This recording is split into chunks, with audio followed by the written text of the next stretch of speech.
आज सबसे पहले हम प्रधानमंत्री मोदी के उस धुआंधार भाषण का विश्लेषण आपके लिए करेंगे जिसकी पूरे देश में बहुत चर्चा हो रही है। 2 दिन पहले आपने इंग्लैंड के खिलाफ T20 क्रिकेट मैच में अभिषेक शर्मा की जबरदस्त पारी जरूर देखी होगी। इसके बारे में बहुत सुना होगा, जिसमें अभिषेक ने 37 बॉल पर 100 रन बनाए थे। इस पारी में उन्होंने मैदान में चारों तरफ चौकों और छक्कों की झड़ी लगा दी थी। आज अगर आप लोकसभा को क्रिकेट का एक मैदान मान लें तो प्रधानमंत्री मोदी का भाषण अभिषेक शर्मा की पारी के जैसा ही था। फर्क सिर्फ इतना है कि इस मैच में प्रधानमंत्री मोदी के खिलाफ इंग्लैंड की टीम नहीं बल्कि कांग्रेस की टीम थी और इंग्लैंड के बॉलर्स की जगह राहुल गांधी और केजरीवाल की राजनीतिक धुलाई हो रही थी। जिस तरह अभिषेक शर्मा ने अपनी 93 मिनट की पारी से इंग्लैंड को चारों खाने चित्त कर दिया, ठीक उसी तरह से प्रधानमंत्री मोदी ने अपनी 96 मिनट की इस पारी में यानी 96 मिनट के इस भाषण में धुआंधार बैटिंग की, जबरदस्त चौके और छक्के मारे और विपक्ष की सारी रणनीति को आज उन्होंने फेल कर दिया। अब देखिए, जैसा मैं आपको कह रहा था कि अगर आप लोकसभा को आज क्रिकेट का मैदान मान लें तो आज का दिन प्रधानमंत्री मोदी का था, आज का दिन प्रधानमंत्री मोदी के शॉट्स का था और राजनीति के इस मैदान पर आज उन्होंने एक जबरदस्त पारी खेली है अपने इस भाषण के जरिए। अब देखिए एक एक करके प्रधानमंत्री मोदी ने कौन कौन से चौके और छक्के लगाए हैं, आज उनके शॉट्स पर एक नजर डालिए। सबसे पहले जातिगत जनगणना के मुद्दे पर प्रधानमंत्री मोदी ने कहा कि क्या कभी एक ही वक्त पर दलित या किसी आदिवासी समुदाय के किसी एक परिवार के 3 सदस्यों को संसद के दोनों सदनों में किसी ने देखा है? यानी उन्होंने सवाल उठाया है कि क्या कभी देश ने एक दलित परिवार के 3 सदस्यों को संसद का सदस्य बनते हुए देखा है, एक ही परिवार के? प्रधानमंत्री मोदी का निशाना गांधी परिवार और अखिलेश यादव के परिवार पर था, क्योंकि इन दोनों परिवारों के 3-3 सदस्य इस समय लोकसभा और राज्यसभा के सांसद हैं। मैं आज इस सदन के माध्यम से देशवासियों को उनके सामने एक अहम सवाल रखना चाहता हूं और अध्यक्ष महोदय, जरूर देशवासी मेरे इस सवाल पर चिंतन भी करेंगे और चौराहे पर चर्चा भी करेंगे। कोई मुझे बताएं, क्या एक ही समय में संसद में एससी वर्ग के एक ही परिवार के 3 सांसद कभी हुए हैं क्या? एससी वर्ग के एक ही परिवार के 3 सांसद कभी भी हुए क्या?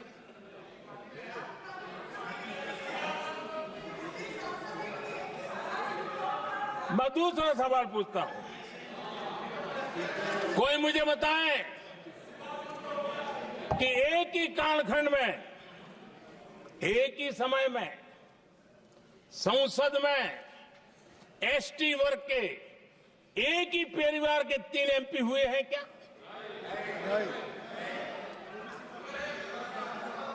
आदरणीय अध्यक्ष जी, कुछ लोगों की वाणी और व्यवहार में कितना फर्क होता है, मेरे एक सवाल के जवाब में मिला।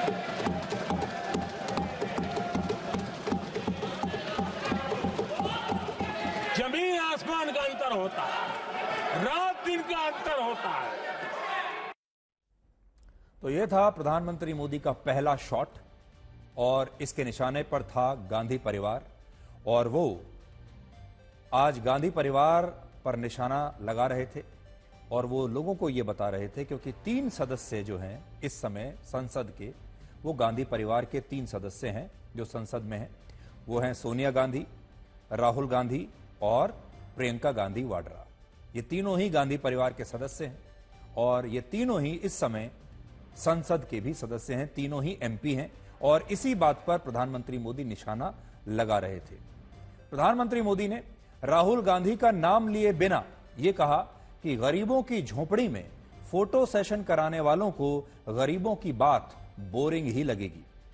राहुल गांधी ने, आपको याद होगा, हाल ही में राष्ट्रपति द्रौपदी मुर्मू के अभिभाषण को बोरिंग बताया था और सोनिया गांधी ने भी राष्ट्रपति मुर्मू पर एक टिप्पणी की थी। आदरणीय सभापति जी, हमने गरीबों के लिए इतना काम किया और इसके कारण आदरणीय राष्ट्रपति जी ने अपने अभिभाषण में इसका विस्तार से वर्णन किया है। जो लोग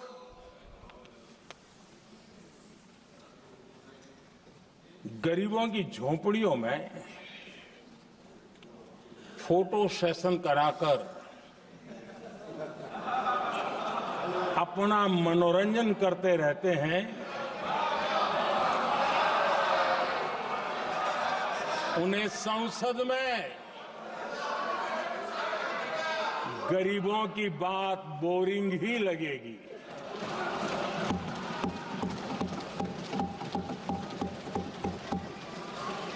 आदरणीय सभापति जी, मैं उनका गुस्सा समझ सकता हूं। राष्ट्रपति जी के अभिभाषण के बाद एक महिला राष्ट्रपति जी एक गरीब परिवार की बेटी, उनका सम्मान न कर सके, आपकी मर्जी, लेकिन क्या क्या कहकर उनको अपमानित किया जा रहा है।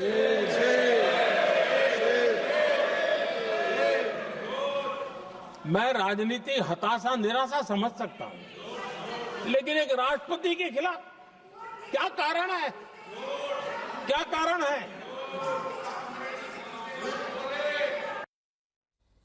और ये बात प्रधानमंत्री मोदी ने इसलिए कही क्योंकि अभी हाल ही में जब राष्ट्रपति द्रौपदी मुर्मू ने अपना अभिभाषण दिया था, उस पर राहुल गांधी ने इस भाषण को बोरिंग बताया था और उनकी मां सोनिया गांधी ने अंग्रेजी में एक शब्द का प्रयोग किया था, पुअर थिंग। पुअर थिंग का मतलब होता है बेचारी। और इसी बात पर आज प्रधानमंत्री मोदी ने गांधी परिवार को, राहुल गांधी को और सोनिया गांधी को जवाब दिया है। प्रधानमंत्री मोदी ने राहुल गांधी के इंडियन स्टेट से लड़ाई लड़ने वाले बयान पर भी आज पहली बार अपना जवाब दिया। उन्होंने कहा कि कुछ लोग इस देश में अर्बन नक्सल की भाषा बोलते हैं और यह भी आपको याद होगा, राहुल गांधी ने कुछ दिन पहले ही कहा था कि उनकी लड़ाई इंडियन स्टेट से है। और इस पर आज प्रधानमंत्री मोदी का जो जवाब है, अब आप वो सुनिए। ये देश का दुर्भाग्य है कि आजकल कुछ लोग अर्बन नक्सल की भाषा खुलेआम बोल रहे हैं।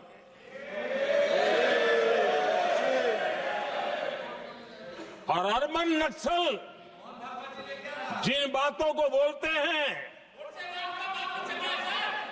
इंडियन स्टेट के सामने मोर्चा लेना, ये अर्बन नक्सल की भाषा बोलने वाले, इंडियन स्टेट के खिलाफ लड़ाई की घोषणा करने वाले न संविधान को समझ सकते हैं, न देश की एकता को समझ सकते हैं।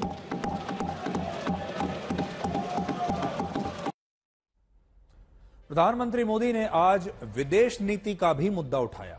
उन्होंने राहुल गांधी का नाम तो नहीं लिया, लेकिन यह जरूर कहा कि जो नेता विदेश नीति की बात करके अपने आप को परिपक्व दिखाना चाहते हैं, उन्हें अमेरिका के भूतपूर्व राष्ट्रपति जॉन एफ कैनेडी पर लिखी हुई एक पुस्तक को ध्यान से पढ़ना चाहिए। पहले आप प्रधानमंत्री मोदी का यह बयान सुनिए और फिर मैं आपको यह बताऊंगा कि प्रधानमंत्री मोदी किस पुस्तक के बारे में बात कर रहे हैं। वो पुस्तक मैं आज अपने साथ ले आया हूं। उस पुस्तक में क्या लिखा है फिर आपको पढ़कर सुनाऊंगा। राष्ट्रपति जी के भाषण की चर्चा के समय यहां विदेश नीति की भी चर्चा हुई और कुछ लोगों को लगता है जब तक फॉरेन पॉलिसी नहीं बोलते तब तक वो मैच्योर नहीं लगते, इसलिए उनको लगता है फॉरेन पॉलिसी तो बोलना चाहिए फिर भले ही देश का नुकसान हो जाए।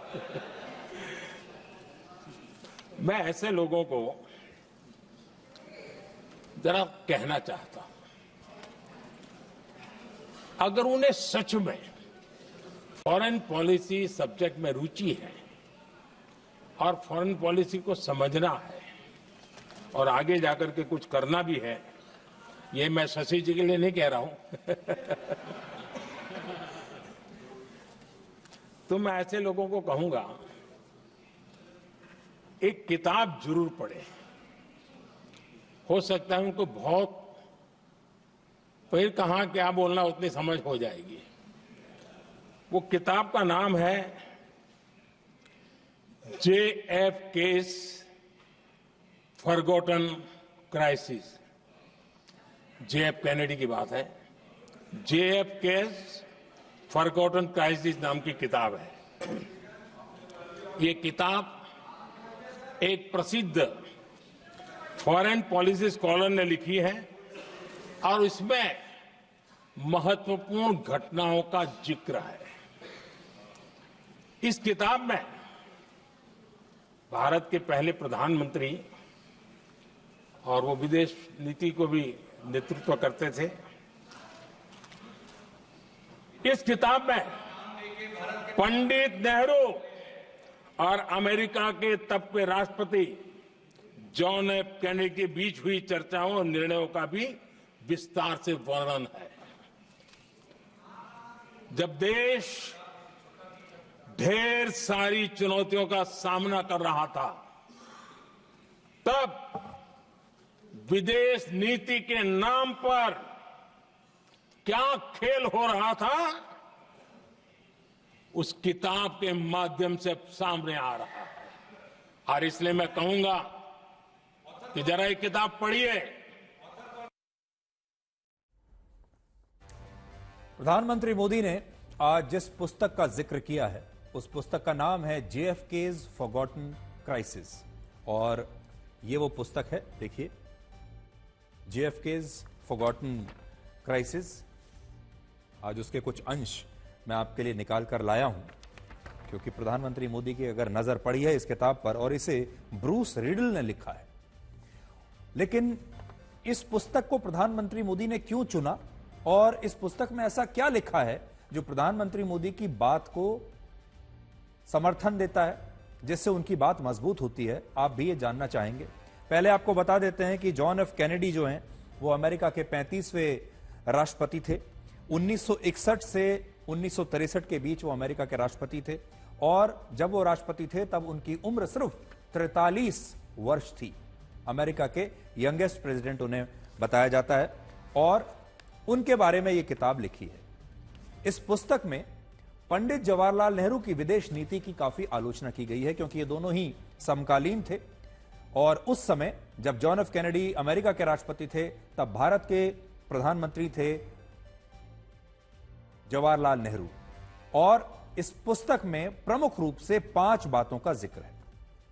पहला, जब वर्ष 1962 में भारत और चीन का युद्ध हुआ तब पंडित नेहरू इस स्थिति को समझने में नाकाम रहे। चीन के साथ जो तनाव चल रहा था, चीन के साथ जो स्थिति उस समय चल रही थी, उस स्थिति को पंडित नेहरू समझ ही नहीं पाए, यानी उनकी पूरी कैलकुलेशन उस समय गलत थी। दूसरा, पंडित नेहरू को यह पता ही नहीं था कि भारत और भारत की सेना इस युद्ध के लिए तैयार ही नहीं है, यानी उन्हें अपनी खुद की सेना की तैयारियों के बारे में गलत फहमी थी, उन्हें शायद गलत राय दी गई थी और वो यथास्थिति से वाकिफ थे ही नहीं। और ये जाने बिना कि भारतीय सेना उस समय चीन का सामना करने के लिए तैयार नहीं है, भारत ने ये तैयारी करके नहीं रखी है, इसके बावजूद पंडित नेहरू चीन के साथ इस युद्ध में चले गए। तीसरी बात, जब पंडित नेहरू को चीन के खिलाफ सावधान किया गया तब वो इस मुद्दे को लेकर गंभीर नहीं थे। और चौथा, जब भारत युद्ध और गरीबी से संघर्ष कर रहा था तब पंडित नेहरू की ज्यादा दिलचस्पी इन मुद्दों में नहीं, बल्कि अमेरिका के पूर्व राष्ट्रपति जॉन एफ कैनेडी से मदद मांगने से ज्यादा उनकी 27 वर्षीय बहन पैट कैनेडी और उनकी पत्नी जैकी कैनेडी से बातचीत करने में ज्यादा थी, ऐसा इस पुस्तक में लिखा है। यह बात इस पुस्तक के लेखक ने बताई है और लेखक का नाम है ब्रूस रीडल। तो इसमें जो जॉन एफ कैनेडी की पत्नी है जैकलीन कैनेडी, जिन्हें वो उनका जो निक नेम था जैकी कहकर बुलाते हैं, इस पुस्तक में लिखा है कि प्रधानमंत्री नेहरू की जो ज्यादा दिलचस्पी थी वो जैकी से बातचीत करने में ज्यादा थी। राहुल गांधी ने यह भी कहा था, आपको याद होगा, कि सरकार का बजट लोगों के जख्म पर बैंडेज लगाने वाला है, यानी चोट बहुत गंभीर है, इस चोट को ठीक करने के लिए सर्जरी की आवश्यकता है, और सर्जरी करने की बजाय प्रधानमंत्री मोदी की जो सरकार है वो इस पर छोटा सा बैंडेज लगा रही है। लेकिन आज प्रधानमंत्री मोदी ने कहा कि सरकार देश में हर परिवार के बहुत पैसे बचा रही है। कैसे इस सरकार की वजह से देश का एक औसत परिवार कितना पैसा बचा पा रहा है, उसके बारे में आज प्रधानमंत्री मोदी ने डिटेल्स दी है। 2014 के पहले ऐसे बम गोले फेंके गए, बंदूक की ऐसी गोलियां चलाई गई कि देशवासियों का जीवन छलनी कर दिया गया था। हमने धीरे धीरे उन घावों को भरते भरते आगे बढ़े। 2 लाख करोड़ रुपया, 2 लाख रुपया 2013-14 में 2 लाख रुपये, सिर्फ 2 लाख रुपये, उस पर इनकम टैक्स माफी थी। और आज 12 लाख रुपये संपूर्ण रूप से इनकम टैक्स से मुक्ति। और हमने बीच के कालखंड में भी, 14 में भी, 17 में भी, 19 में भी, 23 में भी हम लगातार ये करते आए, घाव भरते गए, और आज बैंडेज बाकी था वो भी कर लिया।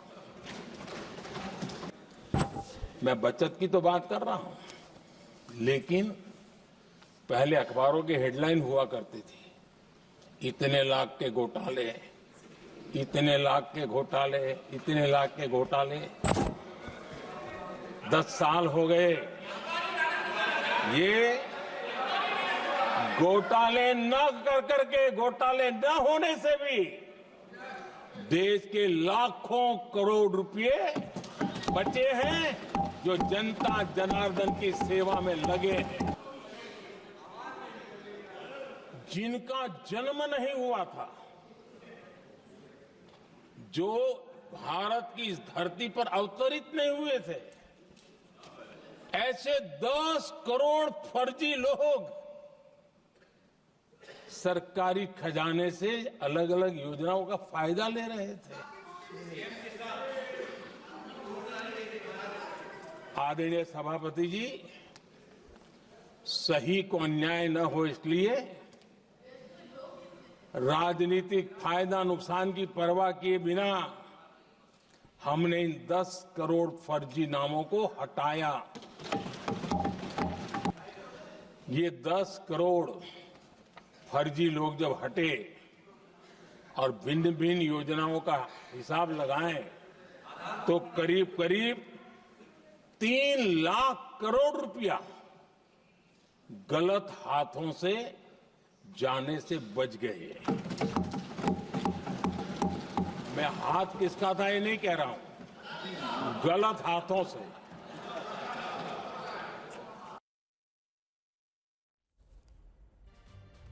प्रधानमंत्री मोदी ने आज अरविंद केजरीवाल के खिलाफ भी जबरदस्त बैटिंग की है। अब कुछ ऐसे शॉट्स देखिए जो प्रधानमंत्री मोदी ने केजरीवाल की टीम के खिलाफ खेले हैं। कल दिल्ली में वोटिंग होनी है और इससे ठीक पहले आज अपने भाषण में प्रधानमंत्री मोदी ने कहा कि जब कुछ नेताओं की नजर जकूजी और स्टाइलिश शावर्स पर रहती है तब उनका फोकस देश के हर घर में जल पहुंचाने पर होता है। और देखिए केजरीवाल पर यह निशाना कैसा था। आजकल मीडिया में ज्यादा ही चर्चा हो रही है, सोशल मीडिया में और अधिक हो रही है। कुछ नेताओं का फोकस घरों में जकूजी पर, स्टाइलिश शावर्स पर, लेकिन हमारा फोकस तो हर घर जल पहुंचाने पर है। हमने ये जो अलग अलग कदम उठाए, उससे लाखों करोड़ रुपए की बचत हुई, लेकिन उन पैसों का उपयोग हमने शीश महल बनाने के लिए नहीं किया।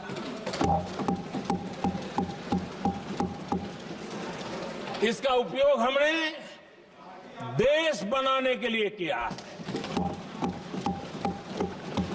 हम लगातार युवा भविष्य को ध्यान में रखते हुए काम कर रहे हैं,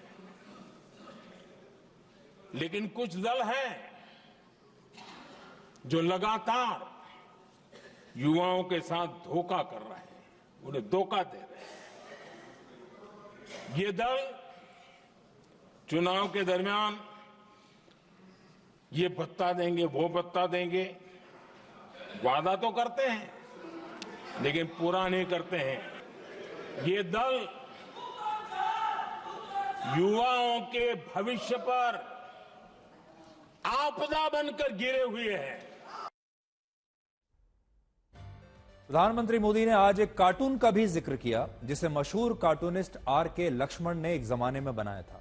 यह कार्टून पूर्व प्रधानमंत्री राजीव गांधी पर एक तंज था, जिसमें यह बताया गया कि उन्हें जमीनी हकीकत का अंदाजा नहीं है और वो बातें 21वीं सदी की करते हैं। और इस कार्टून में उन्होंने एक विमान को ठेले पर दिखाया था और आज प्रधानमंत्री मोदी ने इसी कार्टून का जिक्र करते हुए कहा कि उस समय राजीव गांधी की बातें हवा हवाई हुआ करती थी। और यह बात प्रधानमंत्री मोदी इसलिए कह रहे हैं क्योंकि राहुल गांधी ने भी अपने भाषण में कहा था कि राजीव गांधी की सरकार में देश ने कंप्यूटर क्रांति देखी थी। एक प्रधानमंत्री आए दिन 21वीं सदी बोला करते थे, एक प्रकार से रट गया था, तकिया कलाम जैसा हो गया था, तो बोलते थे 21वीं सदी। जब इतनी बार बोला जाता था तो उस समय टाइम्स ऑफ इंडिया में R.K. लक्ष्मण ने एक बड़ा शानदार कार्टून बनाया था। वो कार्टून बड़ा इंटरेस्टिंग था। उस कार्टून में एक हवाई जहाज है, एक पायलट है। अब उन्होंने पायलट क्यों पसंद किया वो तो मुझे मालूम नहीं। कुछ पैसेंजर बैठे थे और हवाई जहाज एक ठेले पे रखा हुआ था और मजदूर ठेले को धक्का मार रहे थे और 21वीं सदी लिखा हुआ था। वो कार्टून उस समय तो मजाक लग रहा था, लेकिन आगे चल करके वो सच सिद्ध हो गया। आदरणीय अध्यक्ष जी, ये कटाक्ष था जमीनी सच्चाई से।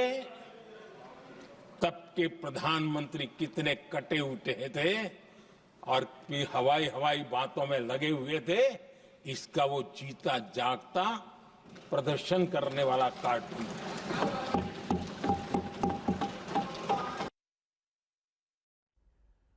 और इस भाषण के बाद विपक्ष के नेताओं का कहना है कि प्रधानमंत्री मोदी ने अपने भाषण में महाकुंभ में हुई भगदड़ का तो एक बार भी जिक्र नहीं किया और इस भाषण में आम लोगों के लिए कुछ नहीं था। कितने लोगों की जान गई है उसके आंकड़े नहीं आ रहे अभी तक। और फिर आज इससे बड़े दुख की क्या बात हो सकती है कि कोई भी शोक, और जो मैंने शुरू में अपने भाषण में कहा कि कम से कम 2 मिनट का मौन रख लिया जाए, लेकिन आज तो किसी को परवाह भी नहीं है। सोचिए, खिलौने की चिंता है कि हमारा देश खिलौने बनाएगा, लेकिन जिस तरह लोगों की जान गई है, बच्चे भी गए होंगे जिनकी जान गई है, उसकी कोई परवाह सरकार को नहीं है। मुझे लग रहा है कि वो कट चुके हैं जनता से और जनता की जो जरूरतें हैं उनसे, ये लग रहा था उनके भाषण से। आप राष्ट्रपति के अभिभाषण के बारे में बोलिए, जो आरोप मिले उनके खिलाफ बोलिए, जो आर्ग्यूमेंट विपक्ष के नेता प्रतिपक्ष ने किया था उसका भी जवाब दे दीजिए। ऐसे जवाब हम नहीं सुने। सिर्फ इधर उधर ऐसी कोई टिप्पणी करने से मेरे ख्याल में एक सीरियस डिबेट नहीं मिला आज देश को। हमारे प्रधानमंत्री बहुत अच्छे भाषण देने वाले हैं, हमको मालूम है, लेकिन वहां से जो सब्सटेंस चाहिए भाषण। इस समय हमारे देश की राजनीति ऐसी हो गई है कि हर मुद्दे पर हमारे नेता, विपक्ष के नेता, महाकुंभ के आयोजन को ही वापस खींचकर ले आते हैं। मुद्दा कोई भी हो, महाकुंभ की आलोचना करना जैसे जरूरी हो गया है हमारे देश की राजनीति में। और प्रधानमंत्री मोदी के भाषण पर विपक्षी नेता बिल्कुल यही कर रहे हैं कि उन्होंने महाकुंभ की भगदड़ का जिक्र क्यों नहीं किया। अब आपको हम यह बताते हैं कि कल यानी 5 फरवरी को जब प्रधानमंत्री मोदी महाकुंभ में स्नान के लिए जाएंगे, तब महाकुंभ पर हो रही यह राजनीति कितनी बढ़ जाएगी, आप अंदाजा लगाइए। कल प्रधानमंत्री नरेंद्र मोदी महाकुंभ में पवित्र स्नान करेंगे और वो करीब 2.5 घंटे तक प्रयागराज में रहेंगे। अरेल घाट से वो नाव के जरिए त्रिवेणी संगम तक जाएंगे, जहां सुबह 11 बजे वो पवित्र स्नान करेंगे और गंगा आरती करेंगे। इसके बाद वो साधु संतों से मिलेंगे और करीब 12:30 बजे वो वापस दिल्ली के लिए रवाना हो जाएंगे। जो नेता महाकुंभ के आयोजन को बीजेपी का आयोजन साबित करने में लगे हैं, उन्हें कल महाकुंभ में प्रधानमंत्री मोदी के पवित्र स्नान से एक और बड़ा मुद्दा मिल जाएगा और इस पर कल आप देखिएगा राजनीति और भी ज्यादा तेज होगी। यह बात हम इसलिए भी कह रहे हैं क्योंकि आज संसद में विपक्षी नेताओं ने सरकार पर महाकुंभ में हुई मौतों के आंकड़ों को छिपाने का आरोप लगाया है और अखिलेश यादव ने कहा है कि महाकुंभ की व्यवस्था भारतीय सेना को सौंप देनी चाहिए। जहां सरकार बजट के आंकड़े लगातार दे रही है, और जब मैंने अभिभाषण पढ़ा अध्यक्ष महोदय, बहुत सारे आंकड़े सरकार ने दिए हैं। आंकड़े देने से पहले महाकुंभ में मरने वालों के आंकड़े भी दे दें। महाकुंभ की व्यवस्था के बारे में स्पष्टीकरण देने के लिए मेरी मांग है अध्यक्ष महोदय, सर्वदलीय बैठक बुलाई जानी चाहिए। महाकुंभ आपदा प्रबंधन व खोया पाया केंद्र की जिम्मेदारी सेना को दी जाए। महाकुंभ हादसे के शिकार लोगों की मृत्यु, घायलों का इलाज, दवाइयों, डॉक्टर, भोजन पानी, परिवहन की उपलब्धता का आंकड़ा संसद में पेश किया जाए। महाकुंभ हादसे के लिए जिम्मेदार लोगों पर, महाकुंभ हादसे के लिए जिम्मेदार लोगों पर घोर दंडात्मक कार्रवाई हो। जिन्होंने सच छिपाया है उनको दंडित किया जाए। अध्यक्ष महोदय, हम डबल इंजन की सरकार से पूछते हैं, अगर अपराध बोध नहीं था तो आंकड़े दबाए, छिपाए और मिटाए क्यों गए हैं? सच छिपाना और मिटाना भी तो अपराध है। इसका दंड कौन भुगतेगा अध्यक्ष महोदय? जहां इंतजाम होना चाहिए था वहां प्रचार हो रहा था। एक धार्मिक समागम में डबल इंजन का राजनीतिक प्रचार अशोभनीय है। अब सुनिए उत्तर प्रदेश के मुख्यमंत्री योगी आदित्यनाथ का जवाब। सनातन धर्म के खिलाफ सपारी लेकर के षड्यंत्र करने वाले तत्वों के द्वारा लगातार शरारत पे शरारत करते हुए झूठ के और असत्य के नित्य नए प्रतिमान भी गढ़े जा रहे हैं। भारत के संसदीय लोकतंत्र की सबसे और सर्वोच्च संस्था देश की संसद में कांग्रेस अध्यक्ष श्री मल्लिकार्जुन खड़गे और समाजवादी पार्टी के अध्यक्ष श्री अखिलेश यादव का वक्तव्य इस ओर सबका ध्यान आकर्षित करता है। ये दोनों वक्तव्य न केवल इनके सनातन धर्म विरोधी चरित्र को उजागर कराता है, बल्कि इनकी उस गिद्ध दृष्टि की ओर भी सबका ध्यान आकर्षित करता है, जो लगातार इस महाकुंभ के खिलाफ पहले दिन से। अब आपको महाकुंभ में लेकर चलते हैं और आज भूटान के राजा, या आप कह लीजिए भूटान नरेश, जिनका नाम है जिग्मे खेसर नामग्याल वांगचुक, उन्होंने भी प्रयागराज की त्रिवेणी में पवित्र स्नान किया है।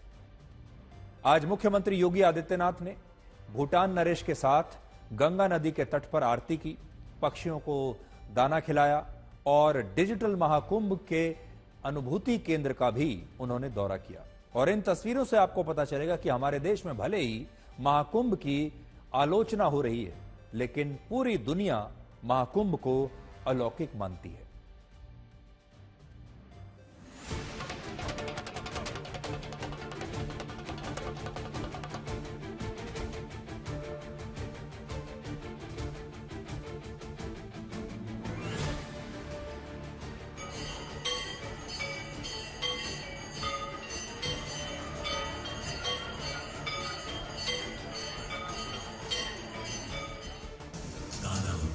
देव समुद्र को मथने लगे।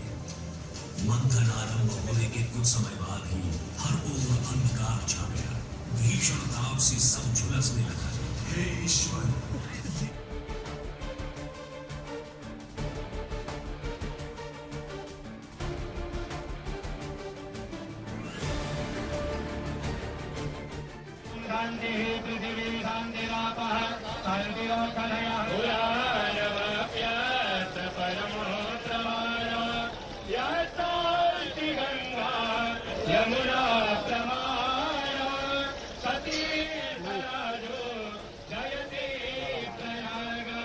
मन में बसा कर तेरे मूर्ति उतारूं मैया तेरी आरती।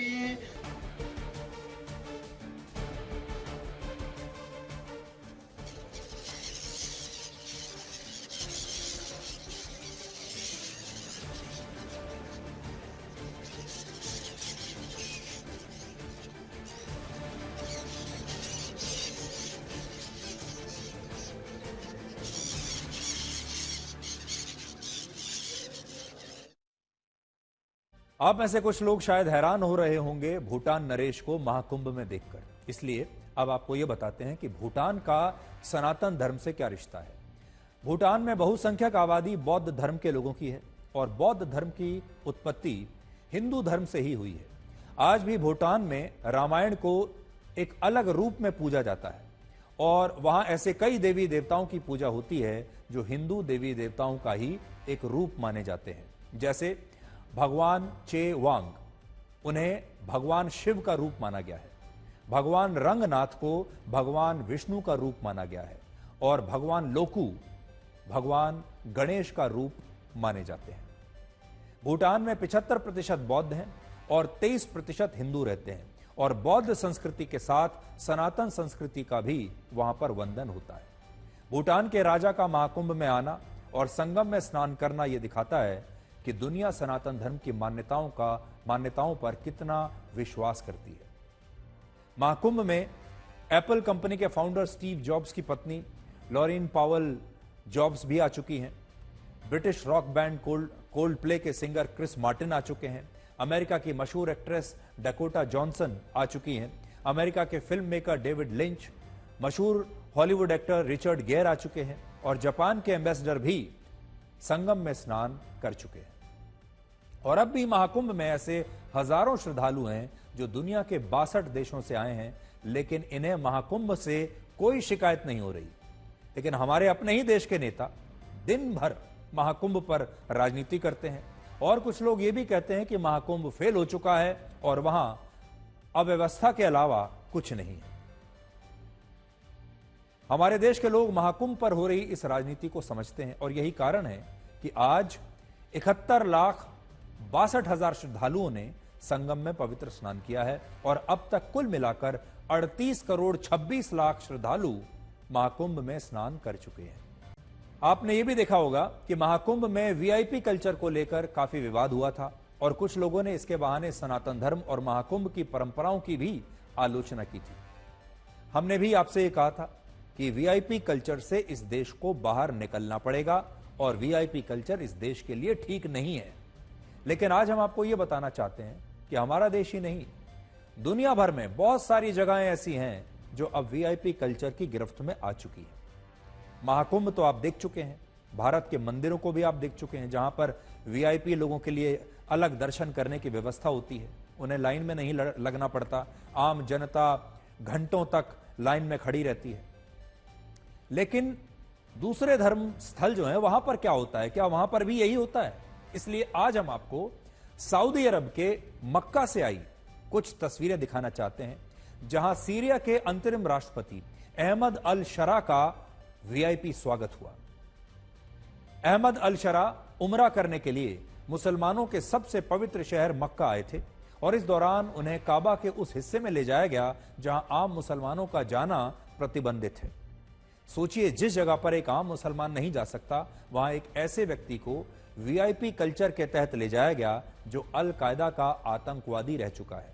और जब ये वहां पर आए तो इनके चारों तरफ इनके बॉडीगार्ड्स थे, इन्हें अलग एक रिंग बना दिया गया बॉडीगार्ड्स द्वारा और फिर उसके तहत इन्हें वहां पर इनका स्वागत किया गया। इससे यह पता चलता है कि वीआईपी कल्चर एक धर्म और एक देश की समस्या नहीं है, बल्कि इसकी जड़ें हर देश और धर्म में फैली हुई हैं और मक्का की ये तस्वीरें भी इसी बात का सबूत है कि वहां पर भी लगभग ऐसा ही होता है।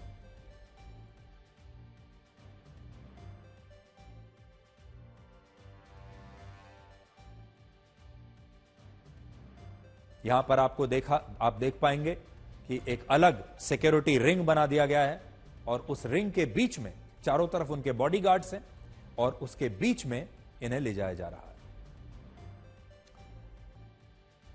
अब हम उस खबर का विश्लेषण करेंगे जिसमें भारत के लिए भी सीख छिपी है और यह आज का सबसे जरूरी विश्लेषण भी है। क्या आपको पता है कि अमेरिका ने भारत के 205 नागरिकों को अपने देश से बाहर निकाल दिया है? ये वो भारतीय नागरिक हैं जो घुसपैठ के रास्ते से अमेरिका में अवैध रूप से दाखिल हुए थे, यानी अमेरिका में अवैध रूप से रह रहे थे। अमेरिका के immigration and customs enforcement department ने ऐसे 205 भारतीयों को चिन्हित किया और आज ही उन्हें भारत वापस डिपोर्ट कर दिया। ये सभी अवैध प्रवासी अमेरिका के जिस ट्रांसपोर्ट एयरक्राफ्ट से भारत आ रहे हैं वो एयरक्राफ्ट पंजाब के अमृतसर में लैंड करेगा और इस कार्रवाई की जानकारी भारत सरकार को दे दी गई है और भारत सरकार ने खुद इन सभी लोगों का सत्यापन भी करा लिया है। हालांकि इस प्रक्रिया को अमेरिका ने अपनी तरफ से बिल्कुल गुप्त रखा है। उसने ना तो इन भारतीयों के नाम बताए हैं और ना ही इन लोगों को डिपोर्ट करने की कोई तस्वीरें उन्होंने अभी तक जारी की हैं। लेकिन ये वो भारत के लोग हैं जो अवैध रूप से बिना वीजा के, बिना अनुमति के अलग अलग रास्तों से अमेरिका में प्रवेश कर गए थे और वहां पर अवैध रूप से रह रहे थे। अब अमेरिका ने ऐसे तमाम लोगों को देश से बाहर निकालना शुरू कर दिया है। राष्ट्रपति डोनाल्ड ट्रंप ने कहा है कि वो अवैध तरीके से अमेरिका में रह रहे सभी लोगों को अपने देश से बाहर निकाल देंगे और इसके लिए अमेरिका ने अवैध प्रवासियों की एक सूची तैयार की है जिसमें लगभग 15 लाख लोगों के नाम है।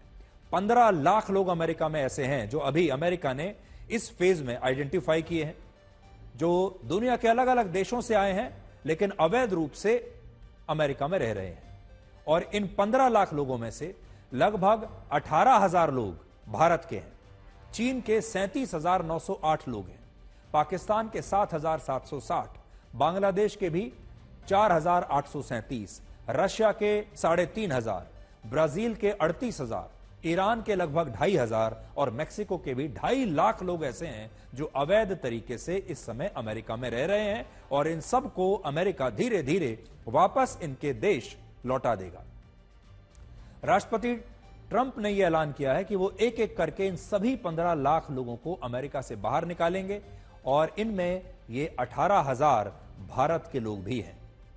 कुछ लोग कह रहे हैं कि राष्ट्रपति ट्रंप ने सबसे पहले जिन देशों के अवैध प्रवासियों को डिपोर्ट किया उनमें भारत के लोग तो हैं ही, ग्वाटेमाला के लोग हैं, पेरू के लोग हैं, मतलब जो छोटे छोटे जो देश हैं उनके लोगों को अमेरिका ने सबसे पहले डिपोर्ट किया है और इन्हीं देशों के साथ भारत के लोगों को भी डिपोर्ट किया है।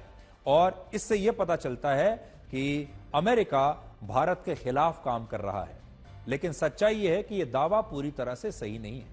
भारत की तरह अमेरिका चीन के अवैध प्रवासियों को भी डिपोर्ट कर रहा है और पिछले कुछ महीनों में अमेरिका ने 5 विमानों से चीन के लगभग 1,000 से ज्यादा लोगों को वापस चीन भेज दिया है। बड़ी बात यह है कि अमेरिका ने अब तक अवैध प्रवासियों की सिर्फ एक सूची तैयार की है जिसमें लगभग 15 लाख लोग हैं। इस तरह की अभी और बहुत सारी लिस्ट बनाई जाएंगी जिनमें बड़ी संख्या में दुनिया भर के लोग हो सकते हैं और भारत के भी लाखों लोग इस लिस्ट में हो सकते हैं जो अमेरिका में अवैध रूप से रह रहे हैं। वर्ष 2022 में अमेरिका के मशहूर थिंक टैंक प्यू रिसर्च ने एक रिपोर्ट जारी की थी जिसमें लिखा था कि मेक्सिको के 40 लाख और भारत के 7,25,000 लोग, ग्वाटेमाला के 6,75,000 और चीन के 3,75,000 नागरिक अवैध रूप से अमेरिका में रह रहे हैं। राष्ट्रपति ट्रंप का कहना है कि वो इन तमाम अवैध प्रवासियों और शरणार्थियों को अपने देश से बाहर निकाल देंगे और अमेरिका के संसाधनों पर पहला और आखिरी हक केवल अमेरिका के लोगों का है। बड़ी बात यह है कि जब अमेरिका इन अवैध प्रवासियों को वापस भेज रहा है तब वहां इसका कोई विरोध नहीं हो रहा। वहां के विपक्षी नेता इन अवैध शरणार्थियों के अधिकारों का मुद्दा नहीं उठा रहे।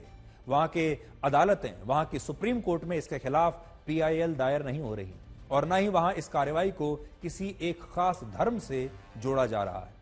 जिन लोगों को डिपोर्ट किया गया उनमें अश्वेत और इस्लाम धर्म के लोग भी ज्यादा हैं, लेकिन इसके बावजूद वहां कोई राजनीति नहीं हो रही। आज बड़ा सवाल यह है कि जब दुनिया के सबसे पुराने लोकतांत्रिक देश अमेरिका में ऐसा हो सकता है तो दुनिया के सबसे बड़े लोकतांत्रिक देश भारत में ऐसा क्यों नहीं हो सकता। वर्ष 2021 में जम्मू कश्मीर की पुलिस ने ऐसे 150 रोहिंग्या मुसलमानों को गिरफ्तार किया था जो घुसपैठ करके यहां आए थे और जम्मू कश्मीर में अवैध तरीके से रह रहे थे। जब भारत ने इन मुसलमानों को वापस म्यांमार भेजने की प्रक्रिया शुरू की तो ये सभी घुसपैठिए एक NGO की मदद से सुप्रीम कोर्ट चले गए और सुप्रीम कोर्ट से कहा कि उन्हें इसी देश में रहने की अनुमति मिलनी चाहिए और हमारे ही देश के कुछ विपक्षी नेता भी इन घुसपैठियों के समर्थन में आ गए और आज भी हमारा देश इन घुसपैठियों को उनके देश भेज नहीं पाया। और यह सिर्फ एक मामला नहीं है, ऐसे मामलों की सूची बहुत लंबी है जिनमें घुसपैठ करके भारत में आए लोगों को हमारा देश कभी वापस भेज ही नहीं पाता। कभी इस पर संसद में बहस होती है, कभी ये मामले अदालतों में चले जाते हैं, कभी विपक्षी दल इन लोगों की रक्षा करने लगते हैं और इससे पूरे मामले को वो धार्मिक बना देते हैं। कहा जाता है कि घुसपैठ करने वाले मुसलमान नहीं होते तो सरकार इन्हें डिपोर्ट करने की योजना नहीं बनाती। भारत और अमेरिका में सबसे बड़ा अंतर यह है कि भारत में ऐसे घुसपैठियों की पहचान से जुड़े सभी दस्तावेज बड़े आसानी से बन भी जाते हैं। जो ये घुसपैठी आते हैं इनके पास आधार कार्ड भी बन जाता है, जन्म प्रमाण पत्र भी बन जाता है, वोटर ID कार्ड भी बन जाता है और कई बार तो ये लोग पासपोर्ट भी बना लेते हैं। अब हम आपको कश्मीर पर आज की सबसे बड़ी खबर दिखाएंगे और वो ये है कि पाकिस्तान के आतंकवादी संगठन जैश-ए-मोहम्मद और लश्कर-ए-तैयबा ने कश्मीर में अशांति फैलाने के लिए अब फिलिस्तीन के आतंकवादी संगठन हमास के साथ एक गठबंधन कर लिया है, हमास के साथ हाथ मिला लिया है। हर साल 5 फरवरी को पाकिस्तान की सरकार कश्मीर सॉलिडेरिटी डे मनाती है और हर साल पाकिस्तान इस मौके पर यह कसम खाता है कि वो एक ना एक दिन कश्मीर को भारत से छीन कर रहेगा।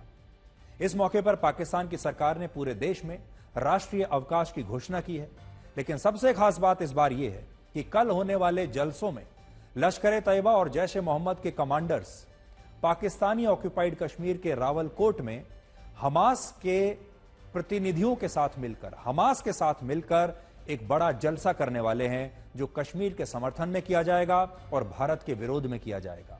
और इस जलसे का नाम होगा Kashmir solidarity and Hamas operation Al Aqsa flood conference. इसमें आतंकवादी मसूद अजहर का भाई तलहा सैफ, जैश ए मोहम्मद का लॉन्चिंग कमांडर असगर खान कश्मीरी और ईरान में हमास का प्रतिनिधि खालिद कदूमी शामिल होंगे। और हमास के इस प्रतिनिधि को इस कार्यक्रम में एक मुख्य अतिथि के तौर पर यहां पर बुलाया गया है। इसके अलावा इस जलसे में पाकिस्तान ऑक्यूपाइड कश्मीर के प्रधानमंत्री और दूसरे बड़े नेता भी शामिल होंगे और यह पूरा कार्यक्रम रावलकोट के एक स्टेडियम में आयोजित किया जाएगा। यह पहली बार है जब इस मौके पर हमास के नेताओं को पाकिस्तान के आतंकवादियों ने पीओके में आमंत्रित किया है और हमास के नेताओं का वहां पर जबरदस्त स्वागत हो रहा है। और पाकिस्तान के टीवी चैनलों पर लोगों को इस जलसे के बारे में लगातार जानकारियां दी जा रही हैं और हो सकता है कि कल इस जलसे का पाकिस्तान के कुछ चैनल्स पर लाइव टेलीकास्ट भी हो। पहले पाकिस्तान कश्मीर में आतंकवाद फैलाने के लिए अफगानिस्तान के आतंकवादी संगठन तालिबान की मदद लिया करता था और अब उसने हमास को अपना नया पार्टनर बनाया है। सोचने वाली बात यह है कि यह वही हमास है जिसके समर्थन में हमारे अपने देश के अलग अलग शहरों में बड़े स्तर पर मार्च और जुलूस निकाले गए थे जब हमास और इजरायल के बीच ये युद्ध चल रहा था। और इसी हमास के प्रतिनिधि भारत के मोस्ट वांटेड आतंकवादियों के साथ आज खड़े हैं और यह जलसा भी उसी जमीन पर हो रहा है जिस पर पाकिस्तान ने अवैध रूप से कब्जा कर रखा है। तो हमास अब पाकिस्तान ऑक्यूपाइड कश्मीर पहुंच चुका है, हमास पाकिस्तान तक आ चुका है और हमास, लश्कर-ए-तैयबा और जैश-ए-मोहम्मद ने एक नया गठबंधन बनाया है। दुख की बात यह है कि इसी हमास के समर्थन में हमारे अपने देश में जब गाजा का युद्ध चल रहा था तो लोग सड़कों पर निकल रहे थे और अब देखिए हमास पीओके तक पहुंच गया है। जिंदगी जब आपका तमाशा बनाती है तो तालियां बजाने वाले अक्सर आपकी जान पहचान वाले ही होते हैं।